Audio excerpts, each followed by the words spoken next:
Okay, so we just had Minecon Live 2019 and I've got quite a lot to say about it. Now, this video isn't going to go over every single detail that was announced at the event, but it will focus on the vanilla gameplay features and updates and a few other bits and bobs that I feel that will affect me personally and hopefully you guys as well. And I'm going to start with the Biome Vote results, which I know upset quite a lot of people who were really excited about getting the new wood with the swamp biome, which I'm going to go into first. So, if you're one of those people who are disappointed that mountains won, let me try and help you feel just a little bit better.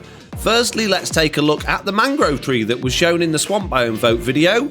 And now let's look at an oak tree from a current swamp biome. Notice anything different? No, because they are literally exactly the same, from the shape of the leaves to the height of the bark and even down to the colour and the shading of the leaves and the bark. The only difference on show is the roots below the tree, which makes me believe that the new mangrove tree would have just been an oak tree with roots. And now I may be wrong and you might not believe me, but let's just look at this in a little bit more detail. Sure, the image on the Biome Vote video shows the bark to be all knobbly and different from the oak wood texture. I agree.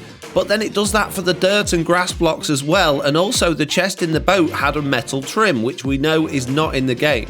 So we know we need to ignore the textures from these videos, as they are basically artistic impressions that were just created for the aesthetic of the video, and we need to focus more on the actual blocks that they're showing us and that we've been given. Now, I may be wrong, but going by the previous biome update from 2018, I'm pretty confident that a swamp update wouldn't bring a new wood type, rather than just an oak tree with roots that would be referred to as a mangrove tree. And the reason for that is basically because of how much the biome updates actually change or affect the game. Let's look at what was actually implemented into the game for the TAIGA biome update last year. Sure, we got foxes, which could be used in a lot of fun ways, including farming, but other than that, really, it was just campfires and berry bushes, which are great additions to the game, but they don't really do much in terms of changing the core mechanics and existing features. They're very much standalone features. Now look at what was on offer with the Badlands and the mountains. Both updates offered mobs and features that don't affect the core mechanics and features of the game. Vultures or goats, snowy as snow or a cactus variant, nothing's really changing all that much. And that's because the biome updates aren't designed to overhaul the game. They're a way to create a feeling that the developers are listening to the fans and giving you some kind of control as to what's added into Minecraft. They wouldn't put huge decisions in the hands of the player base, which is another reason why I don't think the mangrove tree would offer a new wood type. Having another wood type would have a huge impact on the core features of the game. All of the existing items made from wood would need new textures and new shapes, new blocks, new variants, recipes and furnace recipes would need to be recoded, and existing features would need to change to implement or add in yet another variant of wood, which I think is too much coding and too much going on for the developers to add in just for one of these biome updates. Now, I do know that generally speaking in Minecraft, if you've got a type of tree, then that means a new type of wood, but each of the trees in Minecraft, or pretty much most of them, have a couple of variants. Oak can be a normal oak tree or a giant oak tree. You can have normal sized birch or tall birch. You can have big fat spruce trees or little spruce trees.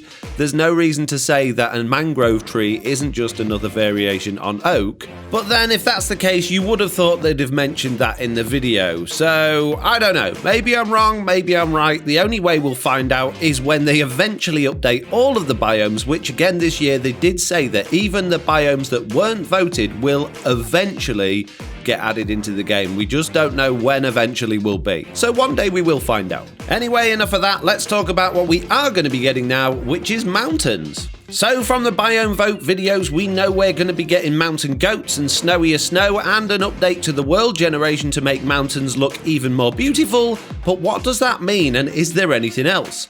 Take a look closely at the video from the Biome Vote. Doesn't that look like a darker stone to you? Maybe some sort of basalt, maybe just a dark stone variant, or maybe nothing. You would have thought they would have mentioned it if it was new, but then Mojang also like their surprises. I personally would love a new stone variety, but going back to what I said about a new wood variety, it's probably a little bit unlikely for a biome update. They didn't give us much information about the goat or the snow either. From the video we can see the goat keeping its distance from the players, maybe it's a bit nervous like the foxes, or maybe it can be used for ghost milk, or maybe it likes to ram people off the edge of mountains if they get too close. I don't know. And snowier snow, all I can think is sledging. Maybe we'll be able to sled down the mountains using the new chest boat. Oh wait a minute, no, chest boats were for the swamps, weren't they? Oh, my bad. So when should we expect all of these biome features? I don't know for sure, but for Java I'd say it'll be in 1.6, which I expect to drop around about June or July next year, and for Bedrock I imagine we'll start seeing bits starting to be implemented in the new year, drip feeding the update through like they did last time. Although we still don't have foxes on the Bedrock edition, they are coming in 1.13, which should drop any time in line with Java 1.15. Hopefully that'll be in the next few weeks, certainly will be before Christmas, and considering they said we're getting the new bees before the holidays, I'm guessing we'll see versions 1.13 and 1.14 before Christmas for Bedrock Edition, with 1.14 bringing in the bees. Speaking of bees, how about that new honey block? So it's basically a reverse slime block in the sense that it reduces your jump height, and it'll also prevent you from running, and it allows you to slowly slide down walls, making it a good way to get down from places, or a fun addition to a parkour map or assault course. The best thing though is that the honey blocks will stick together but not to other blocks, meaning we can push a bunch of them with pistons without affecting the blocks around them, which will be amazing for piston doors and loads of other redstone contraptions. I cannot wait for those. And as I said, we've been promised those before Christmas on both Java and Bedrock, so fingers crossed it's sooner rather than later. I'm guessing the update will drop around early December-ish, maybe, we'll see. Bees and mountains aside, however, the big news from Minecon Live was the Nether update, and it looks amazing. New biomes, new mobs, and a ton of new mechanics. It's going to be a dramatic overhaul to the Nether, and I just cannot wait to see it. And let's start with what we do know. We know there'll be two new biomes known as the Soulsand Valley and the Netherwart Forest, and the Netherwart Forest will have two variants, a dense red themed forest and a blue, more slimy variation. We'll get to that in a minute, but first let's look at the Soulsand Valley. Looking at the Soulsand Valley, we can see at least two new blocks from the videos, as well as a blue fog and blue flames, which even work when you light soul sand in the overworld. The new blocks look like some sort of mud or sludge dripping from the ceiling in the dark brown columns, and there's also a soul sand variant which has a slightly less defined texture and is a little brighter in colour. It looks to me like some sort of faded soul sand, or maybe it's just got less souls trapped inside it, I don't know, but it seems to be scattering the surface on top of the regular soul sand. The Soulsand Valleys also contain fossils which look amazing, and I imagine it will probably be quite slow walking around in the blue fog caverns, but it will offer a whole new experience to the Nether. The Netherwart Forest video showed quite a few new blocks, including the trees, which look like their bark is made of a variation of magma blocks with Netherwart block leaves. There's also a brand new block that makes up the floor of the Netherwart Forest, as well as blue and orange mushrooms that we can see growing on it. There are also what look like coral fans on the floor, which I guess are some sort of nether grass or something like that, and you can also notice the yellow glowing blocks which seem to be coming out of the tree leaves. My first thought was that they had retextured glowstone to make it fit with the new environments, however from the other clip you can see the glowstone is there as well, so I think this is another new light source that we're going to be getting from the Nether. One other thing to notice on the red variant of the Netherwart Forest is the particles that are rising from the floor, which, as the developers note during the conference, is a stark contrast to the particles that are falling in the blue Netherwart Forest variant. If you look at those, the particles are a lot darker, they're a lot bluer, and they are dripping down, to me, what looks a little bit like slime. And if you listen carefully as the player is walking around, whilst the player's footsteps sound like they're walking on wood blocks, which suggests that the feature's not been fully developed yet, the pigmen as they walk around sounds like they're walking on slime.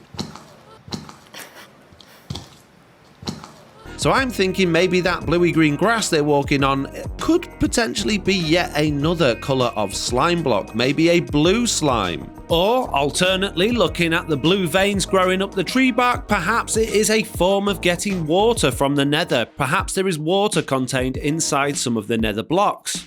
Back to the blue Netherwart Forest though, we can see that there is bluey green grass on top of the red netherrack blocks. We can see variations of the red trees that are now blue, and they have blue Netherwart leaves as well, which is very interesting. Personally, I think all of these new blocks and biomes look absolutely amazing, and I cannot wait to find out more about how they all work and what they do. Maybe some will cause damage to the player, maybe some will give off new effects, or maybe some could even be brewed to make new types of potions. We will find out more next year as Java 1.6 snapshot starts and Bedrock betas start rolling out, and I guess that will be probably around early 2020. So the new Nether biomes look fantastic, but what about the new mobs? Well, basically they're renaming Pigmen to Piglins, Zombie Pigmen to Zombified Piglins, and adding a new Piglin beast, which they want the community to name like last year's Pillager beast, which became the Ravager. Personally, I think the piglins are a little too non-Minecrafty looking with their ears and textures, and I also think the piglin beast must be still in development regarding its texture, as it doesn't look particularly finished right now. I don't know why, it just seems to be a little plain. Going back to the piglins though, textures aside, they have some very interesting new mechanics. They're hostile to both players and other mobs, and they will actively hunt piglin beasts for food. They'll also trade with players, but not in the same way as villagers do. This way will be called bartering, and it basically means if you throw the piglins some gold, they will throw you items back, but the items being thrown back to the player have not been disclosed by Mojang. They are keeping them a secret, so I guess they're going to be a whole new type of item. If you wear gold armor around piglins, they will ignore you, kind of like wearing a pumpkin around Enderman, but then if you open a chest near them, they'll notice you and attack you. They will also fight wither skeletons, which is pretty good because I can see some piglin powered wither skeleton farms coming up in the future, and it would be really good if the wither skeletons dropped skulls when killed by the piglins too. Finally, players will now be able to set their spawn in the Nether and gather food by farming the piglin beasts, making it effectively livable down there. They've not said if you'll be able to use beds or sleep, or if there is some other way of setting your spawn, but it will be interesting to find out and see what types of bases people will make from all of the new block types and potential variants that will be included. That's pretty much it for the main features and updates that were announced. It was suggested during the developer panel after the main show that the Illusioner mob will be brought into the main game as part of raids. Developer Corey Cheviak said he intended to bring them over in the next year, regardless of whether his bosses said he could or not. At the last Minecon developer panel, somebody asked why we didn't have brown mushrooms, and I just kind of went out and said I would add them. Yeah, I mean, I didn't really talk to the team about it, you know, I just kind of went ahead and said that, and then it was okay, we ended up adding it, so I'm going to go ahead and say that the Illusioner will be this year's brown mushroom. And according to the Bedrock-specific developers, while they are trying to keep parity with Java and Bedrock on the newer updates, they said they will never have full parity over the existing mechanics because the Bedrock engine has too many limitations due to the range of devices and control systems it supports, which is a shame. Realistically, we'll probably never have full parity because there are different technical, there's just a different technical platform that each one is on, and there's different design considerations as well. So like on Bedrock, we have to make sure that touch and controller work really well. Anyway, that's just about all I wanted to cover from the core Minecraft game. Other news is that Minecraft Earth will release in October 2019, Minecraft Dungeons is still without a release date, and a new Minecraft Builders and Biomes board game is also going to be released. There was a whole lot of other information about character creators for Bedrock, scripting APIs and capes, but the final thing I want to focus on is the announcement of a Minecraft festival next year that will take place in Florida from the 25th to the 27th of September, which sounds very much like the original Minecon conventions we had before Minecon Live took over. Now, this is something I would absolutely love to go to. I attended Minecon London in 2015, and I will do everything I can to be at the festival next year. Tickets will be limited, and by the looks of the form on the website, they're probably looking to prioritise tickets to people who have not visited a Minecon event before. I say this because one of the reasons they moved away from a physical Minecon event originally to a live stream was that they felt too many people were being excluded because they couldn't get tickets and the size of the event was limited. I think that by asking on the form if you've attended a Minecraft event before, they're looking to ensure that people who have never been before will get priority on the ticket sales. Perhaps they'll get notified first when the tickets become available to buy, I don't know. Or maybe I'm wrong, but I just get that feeling. Either way, I would love to be there, and hopefully I'll be first in line for tickets when they finally get announced. And on that note, I would like to say thank you all very much for watching this video. I hope you enjoyed it. If you did, do please leave a like, and if you haven't already subscribed, make sure to do so, and hopefully I'll see you all in the next one. Bye!